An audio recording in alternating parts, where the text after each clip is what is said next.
എടാ കല്യാണം കഴിഞ്ഞ മിക്കവർക്ക് ഇതുണ്ടാ. ഞാൻ പഠനം പറയണത് നാട്ടിലിപ്പോ സർവ്വസാധാരണ. നീ ഒന്ന് പ്രാക്ടിക്കലായിട്ട് ചിന്തിക്കേണ്ടി ഇവനെ.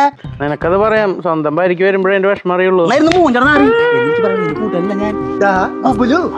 നിങ്ങൾ എന്താ ജിമ്മിന് വരാത്ത? തടി കുറക്കണൊക്കെ പണ്ട് ട്രിപ്പിൾ പാറ്റി ബർഗർ പോലെ നീ. ഞാനട്ടാ പിന്നെ ഞാനാ അത് വിട്. നീ എവിടേക്ക് പോണേ? ഞാനേ ഫാമിലിക്ക് മുട്ട വാങ്ങാൻ 2 ഫാമിലിക്ക് 2 മുട്ട. നിന്റെ കുടുംബത്തിൽ 5-6 പേരുണ്ടടാ. ഫാമിലിക്ക് അല്ലടാ, ഫാമിലിക്ക്. കോഴിയുടെ മൂട്ടിന്ന് ചൂടോടുകൂടി മുട്ട എടുത്താലേ നല്ല പ്രോട്ടീനാ. പോകണില്ലല്ലോ പണ്ടാറം. ഇല്ല, ഞാൻ പോയി. നീയല്ലടാ മണം. കിഴങ്ങനെ സഹിക്കായിട്ടുള്ളൂ. ഇതിനടെ 2 മുട്ടയും കൂടി. അവന്റെ ഒരു തമാശ പോട്ടടാ. ശരി, അവന് 2 മുട്ടയുടെ കുറവുണ്ട്. പണ്ടത്തെ പോലെ ഒരുത്തനെ തൂക്കിയിട്ട് സന്തോഷിക്കാൻ പോലും പറ്റണില്ലടാ. മര്യാദക്ക് ജിമ്മ പോയിരുന്നെങ്കിൽ ഇപ്പൊ അവന്റെ പോലെ ആയില്ലേ. മനസ്സൊക്കെ ചത്തടാ. ഇതിന്ന് എനിക്കൊരു കാര്യം മനസ്സിലായി, സ്വന്തം പതിനെട്ട് ജിമ്മിലേക്ക് വരാൻ പാടില്ല. ഒരുമാതിരി തെണ്ടിത്തരനോട് പറയില്ലട്ടാ. നിന്റെ പേര് ഞാൻ നോക്കിയിട്ടില്ല. മനസ്സാ വച്ച ശരവണ. ശരവണൻ അങ്ങനെ ഒരു സാധനല്ലേ? എന്തായാലും ആയിക്കോട്ടെ. മെറോടല്ലാണ്ട് നിന്റെ പേര് ഞാൻ നേരിട്ട് നോക്കിയിട്ടില്ല. അതല്ലടാ കഴിവേറി. അത് പിടിച്ചില്ല. എന്താ മുട്ട കിട്ടിയില്ലേ?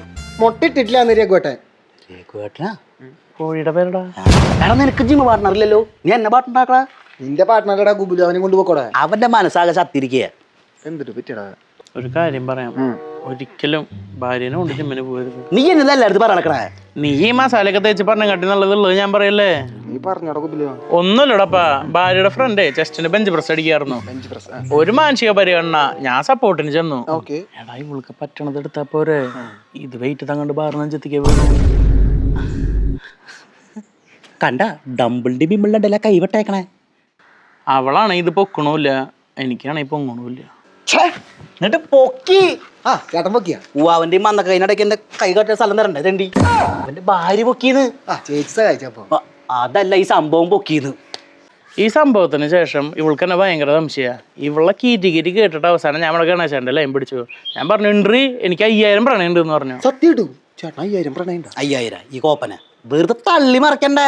എന്റെ പൊന്ന് ബ്രോ, 5000 കൊടുത്തിട്ട് ഇവിടെ 1 മണിക്കൂറിന് പ്രേമിക്കാൻ ആള് കിട്ടണില്ല. അപ്പോഴാണ് 5000 ആള്. എന്താപ്പത്? അപ്പൊ ഒരു കാര്യം വെറുതെ നിങ്ങക്ക് 5000 പ്രണുണ്ടെങ്കിലേ എനിക്ക് 5 പ്രണയുണ്ടെന്ന്. ധനു വിനു മനു സനു അനു ഈ 5 പേരെ കാണിച്ചു. ഇവന്റെ കണക്ക് തള്ളാണെങ്കിൽ അവള് പറഞ്ഞ സത്യാർന്നടാ. അതാണ് ഇവന്റെ വിഷമം. ചേട്ടന് ഇതിന് വല്ല ആവശ്യം കേട്ടോ. ഞാൻ പറഞ്ഞ ആവശ്യം നടന്നവനെ. ചേട്ടൻ ഇത് ഫുള്ള് മണ്ടത്തര. താനി പൊട്ടന്ന്. ഇതിപ്പോ അറിയാണ്ട് പോയി വല്ല പ്രശ്നം ഉണ്ടാവോ? ചേട്ടൻ അറിഞ്ഞാറല്ല പ്രശ്നമേ.